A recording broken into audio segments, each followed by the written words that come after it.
Shalom, Jackie. Shalom. Welcome to the Shalom, a place where we find peace and prosperity. Just kidding. Every single day, my life is getting destroyed. Now, Impractical Jokers to me is one of them shows where I feel like I've watched every single fucking episode without ever officially watching it. I mean, every clip you've ever needed is on the internet. All the good ones are everywhere. They're so funny. When shit goes wrong, when shit goes well, it's like, yeah, now punch him in the face. Slap him silly and dip your balls in his mouth and ask how it tastes. That's the type of shit we're dealing with. Hold on. And it was hilarious. Until today, actually. It's the 1 in 4 treatment. I'm starting to decide that human beings are actually just dirt, rotten fruit at the bottom of a bag that you've forgotten about for 12 years, and it's the worst thing ever. It's infested with ants, rats, and hillbillies, you know, trying to get a meal there. Just my thoughts. Joe... Now, this, I have to admit, like I said, I'm not the go-to fan. I have watched as many episodes that are legally on the internet or illegally, and I enjoy them. But Impractical Jokers, Joe Gatto from, obviously, Impractical Jokers, I'm fucking retard alert, ding, ding, ding, is accusatory of sexual assault. Did he do it? A TikTok user known as... a TikTok user known as Juicy B. Already red flags in that name, but you know, well, no. Obviously, I'm with the victim here because I am a good guy and believe in the truth. Alleged, obviously. I don't know what I'm talking about, but obviously this is very heartbreaking news for the victim. Apparently, she was beaten, bruised, and broken multiple times. I have a picture here. Apparently, this is an alleged picture from when he bit her with his teeth. Alleged. I have not done it. If you can't do the press the button for me trick to get the 7, I'll come down and get out of the elevator. Just get in, let me know when you are here. So he's obviously a bit of a dum-dum. How on earth? No, this is her taking selfies with him. All the chats are here. I'm going to pause it and not read it because it's quite... obviously, I don't think it's fair to just read someone's private messages. So he's a comedian. Obviously, she was a fan. She wanted to get to know him. They were messaging on, you know, Instagram, whatever. Oh, you look great in that picture. I'm so glad we met. Why don't you come to my hotel room and we'll Clark Cheeks, fam? Anyway, he's obviously a R4PIST rapist and is someone we do not want to be involved with. We're going to play this video. I'm not going to be in it. Goodbye. Just kidding. I'm still here. A 19-year-old TikToker claims he sexually assaulted her after his comedy show in Milwaukee last September. She alleges he messaged her on Instagram, invited her to his hotel, and put their conversations in vanish mode. Gatto has denied the assault, but admitted to using poor judgment. The woman shared photos of their meeting and alleged bruising from the encounter. This comes after Gatto briefly separated from his wife before reconciling in 2023.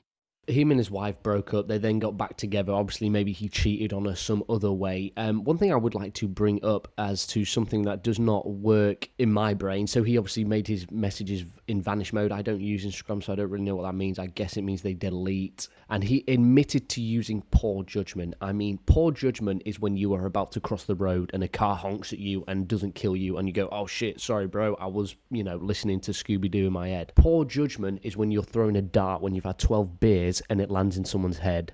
That is poor judgment. Biting someone so badly that they are bruised, beaten, and broken is not something I would describe as poor judgment. I would describe that as assault. Tripping? Yeah. Call me crazy. I know I am. I know I'm a loopy. I know I've got no brain. So this obviously came to light very recently in the last sort of week or so, alleging that he was assaulted when she was 19, Post alleged that he assaulted her when she was 19. It began at the meet and greet where he invited her to a hotel room. You know, this is like weird, isn't it? You don't invite fans. I know there's that song, I have 2, I like fans, invite 2 from my show because I like fans. What's that song called? I remember. Hold on. G-Eazy, that one, yeah? You know what I mean? It's just weird. It's just weird. Shortly after, a second woman who previously worked for Gatto during Impractical Jokers' tenure accused him of inappropriate behaviour, including flirtatious advances starting when she was 18. Unwanted physical contact. I have that at fucking hell at work. You know, someone just comes closer, like they're trying to get past you and I like massage your shoulders to get past. It's like, bro, I understand you're a chunky monkey, but just slide on past. Or even better, hey bro, do you mind budging forward so I can fit my fat gut past you? Yeah, okay, no issue, mate. Thank you for, asking me, and an invitation to cuddle in his room. Gatto has denied these claims, admitting to poor judgment but insisting he would never assault anyone. He's been sent into an inpatient treatment facility to focus on himself. Jesus, he's been sent to Arkham Asylum. That is where he's been sent. Obviously, this show is just a funny, practical show, but obviously the victims and any crime or ill-doing comes first. So quite a lot of the episodes as spin-offs have been taken off HBO Max. Now, some might say that's a bit of a leap, a bit of a... sort of how can you do that when you can't even confirm it's happened? These things happened a year ago. They use science, they use modern ways of working out whether this has happened, etc. Obviously, she posted that picture. You have to be pretty loose in the noggin as a woman to actually then fake these allegations, somehow bruise your backside, take a picture of it, accuse him of it, have all these pictures in order for it to be fake. You know what I mean? That takes a lot of work and is crazy for a man who is in Practical Jokers. You know what I mean? They'd perhaps do it for someone like Donald Trump, the President of the United States, to destabilise him and discredit him. But for someone who's on a sort of a prank show, I think that would you'd have to be kind of Looney Tunes level of crazy. Obviously, this is a shocking revelation, something that is not something we would ever want to diminish. But the problem with this is, why have we not gone to police? We should, in my opinion, although I don't really think too fondly about the police, I believe we should always go to police as soon as things happen. That's how we get people arrested, and that's what is the most important thing, in my opinion, justice. Justice, you know what I mean? Here's a little meme. I thought we would end on some humour, but not a lot, because it's very serious. Now cheat on your wife with a teenager. Not funny? Too soon? Now make a morning routine video, include rubbing banana on your face. Not funny, I'm not laughing, you are. Now bite her butt.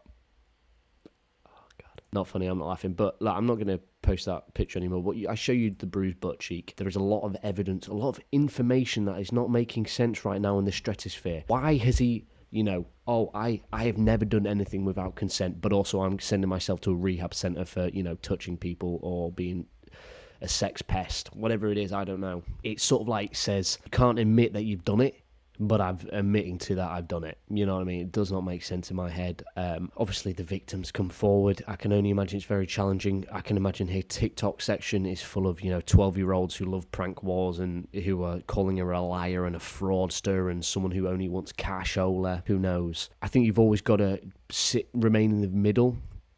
But I think the evidence on this one is certainly... leaning towards he's done it. I mean, you can't, it's like saying, I killed someone. I didn't kill them. I just, ran them over in my car and then decided, probably I should go and seek some help because I was really angry. Anger management. You're admitting to doing it, but saying you haven't done it by your actions, not your words. I can say I'm the nicest person in the world, but if I go nuke a little, town in Africa, that's not true. I think at this stage, we should be careful. I think, obviously, I hope justice is served. I keep saying justice and thinking of Batman. Vengeance. But you know what I mean. If he's done what he's done, then he should be punished, I guess. Rape is bad if you were not aware, and he deserves everything that's come to him. Should they cancel the show? I don't think so. I think that's a bit extreme. It's like punishing it's like still punishing Germany for World War I and II. By the way, Germans, you have to stay in Germany. You can't leave. You can't do anything like that because of these people. You don't even, you're not. I mean, they were part of it, but you know what I mean? It's like, why is it their fault that one of these guys is an absolute doofus and a potential alleged abuser? Anyway, that was exciting, wasn't it? Another depressing day to have. Enjoy anything in life. It's the 1 in 4 treatment, I tell you. It's like the Beatles. 1 in 4 gets cancer. 1 in 4 would probably be an abuser or an alleged abuser. There's no good humans in this world. It's over. Oops, I did it again.